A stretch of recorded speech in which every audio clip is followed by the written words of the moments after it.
Hola, buenas tardes, ¿cómo están? Bienvenidos a mi canal. Esta semana les quiero hablar de el uso de ciertas palabras en la poesía clásica japonesa y que es una imagen que podríamos decir que se ha extendido incluso hasta nuestros días, pero que es más fuerte en ese estilo poético, por decirlo de alguna forma, y me refiero específicamente al uso de la figura de el ciervo. Y les voy a contar también por qué se me ocurrió hoy día hablarles de este tema.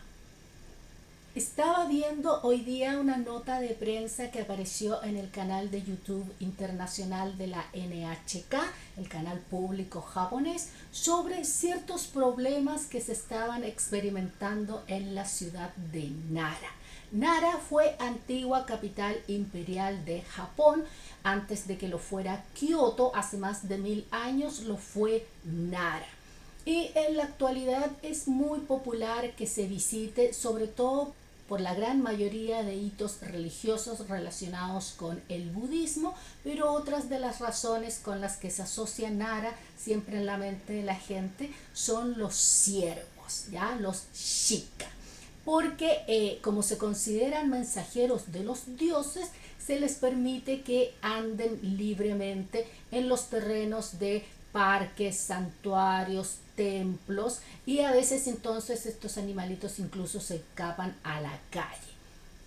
Y la noticia hablaba de que por una parte, entre el cambio de las estaciones, el calentamiento global y todo eso, había retardado un poquito el periodo de apareamiento de los ciervos, que es en otoño, y también creo que había afectado un poco el cuando se les caen las astas.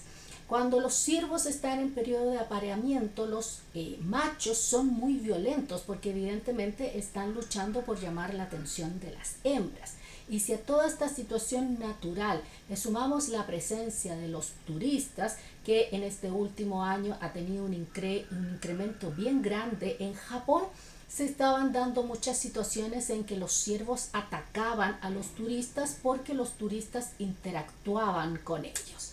¿Ya? Se quieren sacar fotos con ellos, acariciarlos, darles comidita, y evidentemente los ciervos están preocupados de otra cosa, sobre todo los machos, y en algunos momentos se ponen violentos. Ya han habido varios reportes de ataques, algunos menos graves, algunos más graves, porque evidentemente si es que un ciervo adulto ataca a una persona con las astas, le puede causar graves lesiones porque las astas son muy duras y pueden perforar la piel de la gente. Entonces, eso fue lo que me hizo pensar en los ciervos y cómo cuando vemos la figura del ciervo en poesía es tan distinta, es tan poética, es tan incluso melancólica. Y eso se debe mucho a cuál es el uso que se le daba a la poesía en tiempos clásicos, en la antigüedad. Y por lo tanto, lo primero que vamos a ver son las funciones de la poesía. Estas funciones Japón las toma desde China. Ya hemos comentado en otras ocasiones cómo originalmente los japoneses toman la escritura desde China, y por supuesto esa escritura viene acompañada del idioma chino, el cual viene acompañado de la literatura china, y por lo tanto mucha de esta literatura primigenia tenía un fuerte influjo, una fuerte influencia china. Y aquí se nota en estas funciones de la poesía, que son las siguientes. 1. Expresar emociones o pensamientos directamente, que podríamos decir que es un poco como nosotros entendemos la poesía acá en Occidente. Segunda función, describir una escena. Y tercera función, expresar emoción o pensamientos a través de una escena. Y yo diría que en general en Asia esa tercera función es una de las que más se utiliza y hace que muchas veces dé la impresión de que la poesía no es tan profunda, no es tan emocional, no es tan romántica o tan triste, porque no se habla directamente, sino que a través de la escena se trata de transmitir esta emocionalidad. Y por supuesto entonces hay que buscar ciertos símiles, ciertas metáforas, ciertas imágenes que pueden funcionar para utilizar la escena. Y como estamos hablando de literatura clásica, evidentemente esa escena en esos tiempos era la naturaleza y utilizarla para expresar esos sentimientos. Y por supuesto parte de esa escenografía que se utilizaba más habitualmente eran los animales, aves, insectos, etcétera, y dentro de ellos la figura de el ciervo. Como dijimos, el ciervo se aparea en otoño y por lo tanto es una palabra que se utilizaba sobre todo en poesía en esa época del año o en poemas que trataban de reflejar esa época del año, si es que lo miramos por ejemplo en la poesía haiku. Pero también se tomaba esta imagen de el ciervo bramando por su hembra, llamando a una hembra, como la llamada de el enamorado, de aquel que estaba lejos de su amada. Y vamos a ver ahora algunos ejemplos de esta figura más bien melancólica, más bien romántica del ciervo, pero no porque el ciervo sea necesariamente romántico, sino porque era un símil de los sentimientos del poeta.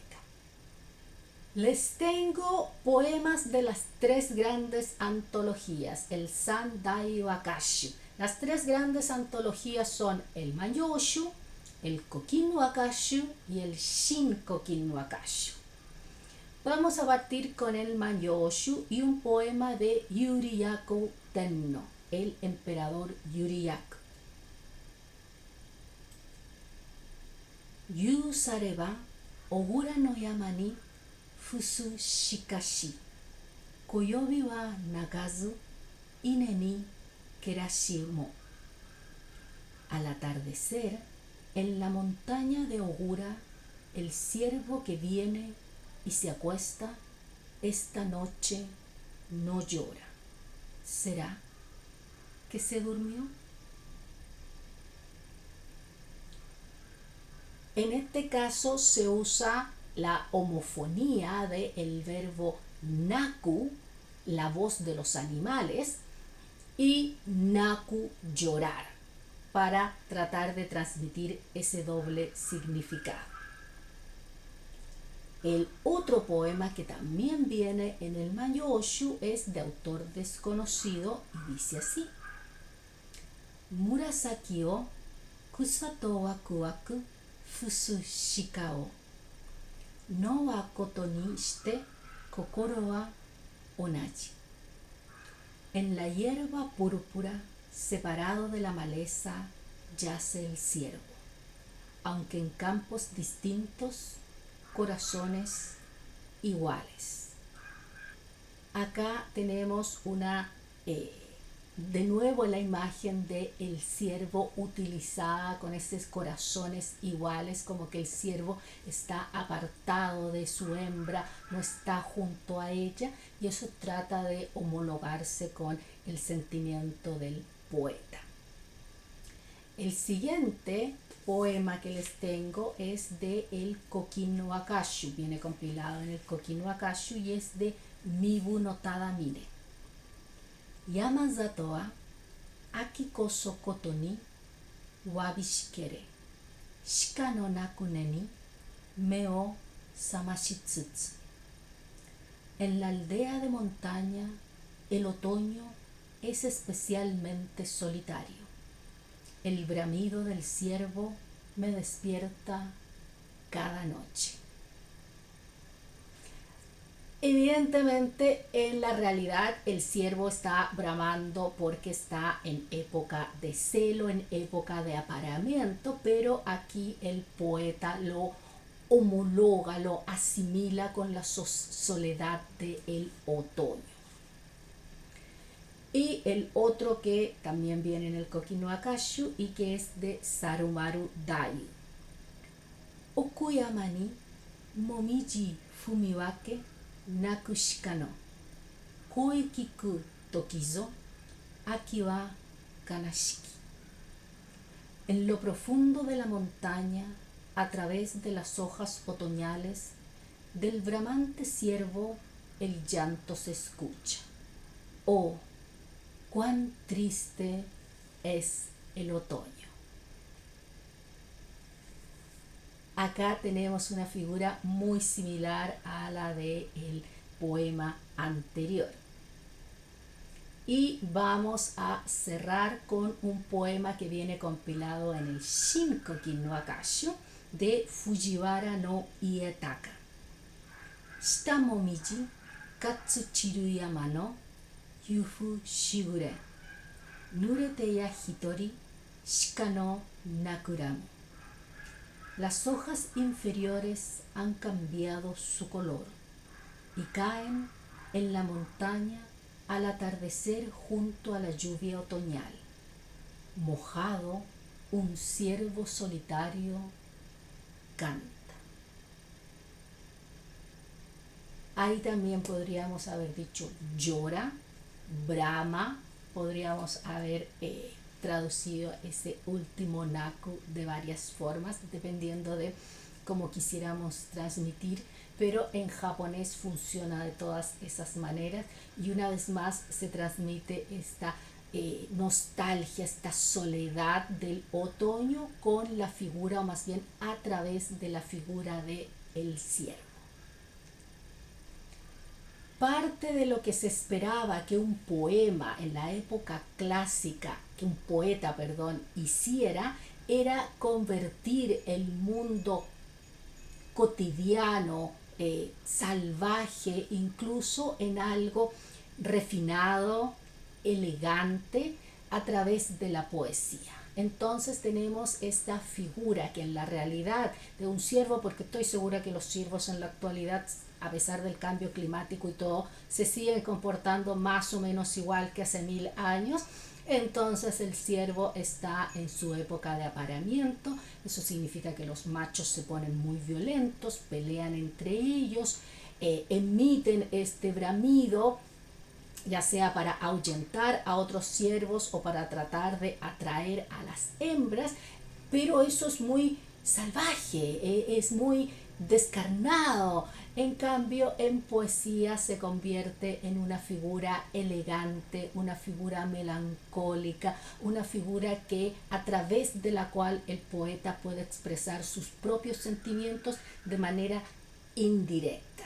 Y ahí encuentro que está la belleza de la poesía, pero también del lenguaje, que dependiendo de cómo lo usemos, podemos transmitir o transformar las cosas. Como decía mi mamá, no es lo que dices, sino cómo lo dices.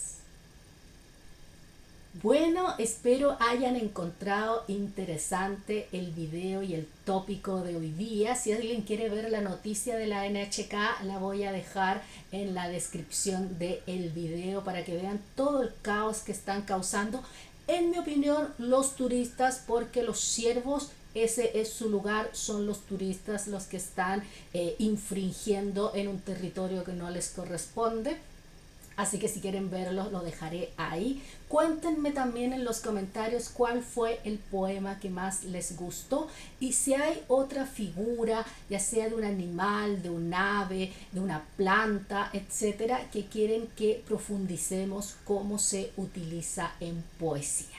Les deseo a todos que tengan una excelente semana y nos vemos el próximo martes con nuevo contenido. Que estén muy bien. Bye bye.